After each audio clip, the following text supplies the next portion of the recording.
Welcome back to another video. We have some very important upgrades to carry out to the shed. Let's get into the video. Right, so let's have a quick introduction for what this video is going to be like this week. It's not probably going to be that game pickup related. I've not really picked up some stuff in the last week or so. Not ordering off Vinted, off eBay or anything like that. It's coming up to Christmas time. We're trying to save those pennies. Get moving some of the pieces from my collection that I don't need, that I don't want anymore, and trying to get a little bit of money in so that everything goes smoothly and we can just keep moving on with the gaming shed, gaming, whatever you want to call this place. I need to dub it something or other. But yeah, let's talk about that. So we're in winter now in the UK, and at any time of day, seemingly, or any week, it could just dip to zero, below zero. And I am in a very cheap shed. At the time, it was simply, here is some leftover budget from the house renovation. I would like a space, but with no thought to what might end up in here, or the quality of the product that I could get for the price, right? So, all in this space, delivered, installed, DIY installation, painted, electric run to it. It was basically about £2,000 all in, which is really good. It's a small space, but it's done all right. It's okay. It's all very budget, but it's a perfect additional room, right? It'd be lovely to have a larger house with more rooms where we could have a space for a game collection, but having it outside means that if this place is a little bit of a mess, or there's some things that are lying around that need to be put away, or some things are a work in progress, you're not seeing it every single day. It's not having that impact on not only myself but my wife, right? And the kids aren't getting in there and causing havoc. So it's good to have an external space. It's a hell of a lot cheaper than getting a proper extension, trust me there. So basically, yes, winter. Now, these doors don't particularly shut too well. I had to put on a sliding lock bolt, so when you're in here you can essentially shut the door, right? But it's not particularly tight, and there's a proper gap going on. The doors aren't particularly well fitted. They're not of particularly good quality, and there's gaps around it. So previously, in the last couple of years, I've been putting kind of like cheap sticky back weather stripping. Kind of like draft excluder, weather strips, whatever you might want to call it, that are supposed to just plug the gap, as it were, so that in theory that draft can't get in. Typically, I think it gets so cold that for the most part they just peel off anyway. So only half, there's two single pane windows, and then two doors with glass in as well, or plastic even, whatever it might be. And when we're in here, there's that fair gap, so any heat that we get in here with the plug-in fan heater quickly goes out again once you turn it all off. And it being a fan heater, it's probably not particularly economical in terms of electricity cost, and I'm definitely not leaving it on out here to its own devices. It's only on if we're in here, so that means the other 95% of the time it could be like 0 degrees in here, it could be freezing in here, or a few degrees, whatever it might be. And then when you get that fan going, that temperature change, you'll then start getting condensation on the windows, that kind of thing. So essentially, for all the contents of the shed, I'm looking to try and ultimately warm it up a touch, so we keep it always above freezing. We're hopefully not introducing much moisture into here. That's the goal. So this week isn't going to be pickups or anything like that. It is going to be right, here's some things that I've ordered out of some eBay balance that I've created through selling some of my collection. Here's what I've come up with. And I'm just going to kind of you're going to come along for the ride for some of my terrible DIY skills. I'm not someone who's grown up in a DIY house, and I'm certainly not someone who's picked up any skills along the way, unfortunately. But I got my ideas of how I'm going to do things this week. We're going to be installing some kind of like budget heaters, a load of brush, draft excluder stripping everywhere, as well as hopefully some new sliding block bolts. And we're just going to try and tighten up these gaps so that we're not open to the elements so much. So I'm going to do quite a few things this week that I'm aiming for. So yeah, that's the incredibly long, rambly introduction. But this video is pretty much dedicated to upgrading and protecting the room itself. So I'll welcome any comments down below. And I apologise for my lack of skills as well in the process. Right, and welcome back. If you've just seen the intro, which in theory you should have, I think that's how videos work, in parts, then I have received all the bits and pieces that I have ordered. Incredibly DIY, incredibly low knowledge. And essentially what we're trying to do is keep the shed from freezing when eventually we do get to those temperatures, and just keep the draft to a minimum, because when we come in here, usually the door's not been shutting effectively at all. There's been a large gap, so any heat that you do generate in here with the fan heater, it then just escapes. So just kind of try and keep a minimum amount of temperature in here, and I'm going to switch you around in a second and show you, in theory, what I'm aiming to do. Whether it works in practice or not, completely different matter. So let's get to turning it around. So excuse any mess or mud or anything. We're in December now, so it's wintry, it's cold, it's wet, and it's disgusting outside. So the first thing that I've done is there's just been grass leading up to the shed, and it's been pretty wet now for months on end. At least it feels that way. So I've got some stepping stones. Homebase down the road are having a massive clear out sale because, well, they're going to be gone in the next month. So stepping stones leading up to here, so hopefully no more mud will get trod in here. So that's good. But the biggest things, obviously, are these tube heaters. Now, I did around 10-15 minutes research. I'd never heard of them before. But from the early bit of research that I'd done, which is essentially probably came across a little bit of Reddit or the actual websites that sell these. Now, obviously, if you come across a website that sells something, they're going to be telling you how great that product is because they want you to sell it to you. That's just how things work.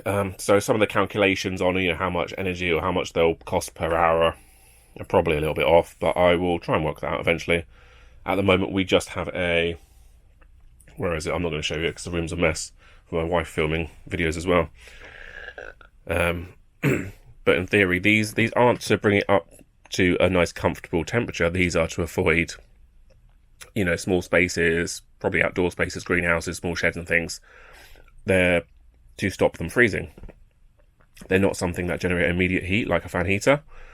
They're something that just radiate a small amount of heat just to keep a small space above freezing. So these are cheap, and hopefully they're effective. As you can see, I think they're just on each end. You just have something that you just screw into the wall. Hopefully they're very light. They feel like they should be. Now, I can't hide them because if you hide them, then you're going to limit their functionality. I have got two. You could get one that is around a metre long. I thought that was just too long. For about £5 more, I got two of the 600ml ones. 610ml tubes, 120 watt rated. I think the metre long one was 180 watts, so an extra fiver, but I'm going to get 240 total once they're on. Now, in theory, these are relatively safe. But you're thinking, well, I'm not going to have them on all the time, right? Now, typically at the moment, we come in here and we put the fan heater on. We're not in here that much, so there are going to be plenty of nights where it just gets freezing in here. Enter these little bad boys. These aren't just timers. These are temperature control plug-in monitor thingies. So that's a sensor probe. So in theory, I plug this in. I can set the temperature at which point it comes on and the temperature at which point it then turns off. Now, am I going to try and set that all up and just leave it to its own devices? No, of course not. I'm going to try and set that up and monitor it for the first few times it happens, and then hopefully leave it, and hopefully all will be well. So I'm aiming for something like, I don't know, it will kick on at like 5 degrees and then turn back off again at like 9 or 10, something like that. So hopefully they're not on all the time, So I won't just be generating however much these might be per hour to run both of them. Who knows? 30p, 60p, pound, no idea. Hopefully less than that, hopefully on the lower end, more like 20 or 30p tops for an hour. And hopefully they might only be on for a couple of hours a day. At the moment, it is... Have I even got a temperature reader in here at the moment? I think I do. At the moment, it is 10 degrees in here, but it is around 10 degrees outside. So, yeah, gives you insight. I've got some self-adhesive draft kind of exclusion weather strip. I've had very cheap stuff before, which I've put on all of the doors and around the windows. So it's a cheap shed, and it's done a job, but for the most part I think it's so cold it just peels off. And then I've also got some fabric brush draft excluder as well, which I'm hopefully going to put on the door.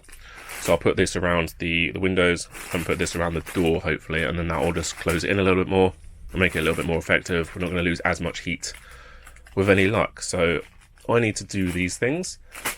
I also need to move the extension leads and just screw them into convenient places as well around the room.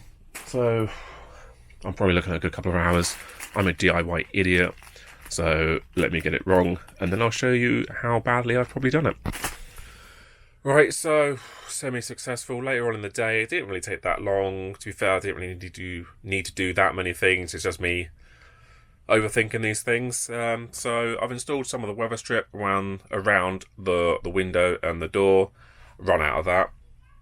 So I'm going to need at least double of that. I've installed the brush draft excluder on the door as well itself. A bit harder to push to close now, but that just means it's a better seal.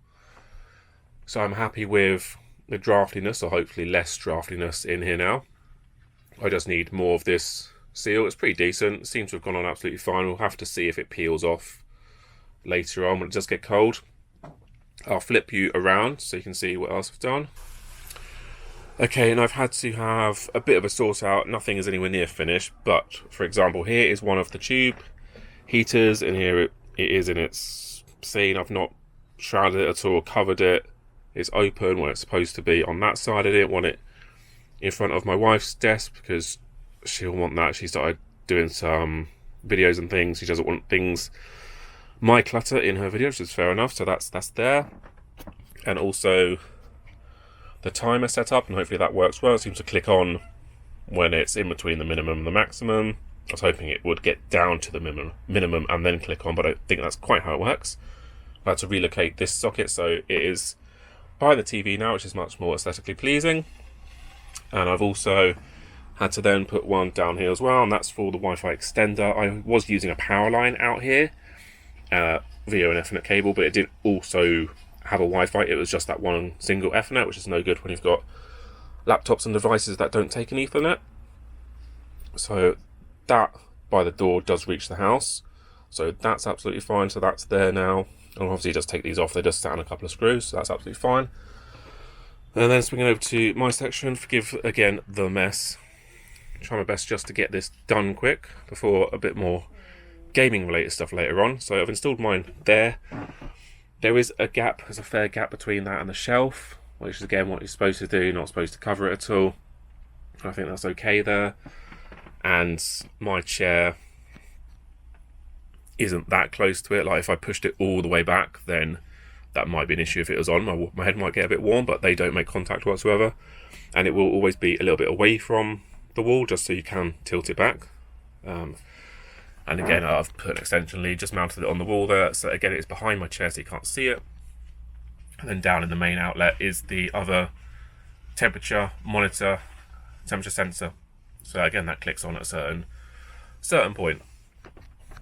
So for now, that concludes the shed upgrade. I'm hoping that these are reliable, that they work efficiently. It is not a big space to keep warm. Again, I'm not trying to keep this at like 20 degrees so it's comfortable for anyone to come in at any time. Daughter's just fallen over. Yeah, she's gotten up, she's fine. She'll be here any second. Yeah, so this is just to keep it above freezing, so it's not like 0 degrees in here, right?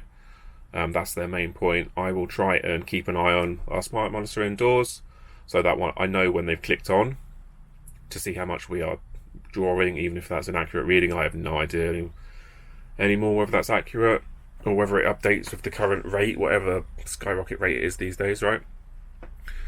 So yeah, 2 tube heaters, that's the main addition. So I paid for the 2 heaters, the 2 temperature monitors for them, and then the draft strip and the brush excluder as well.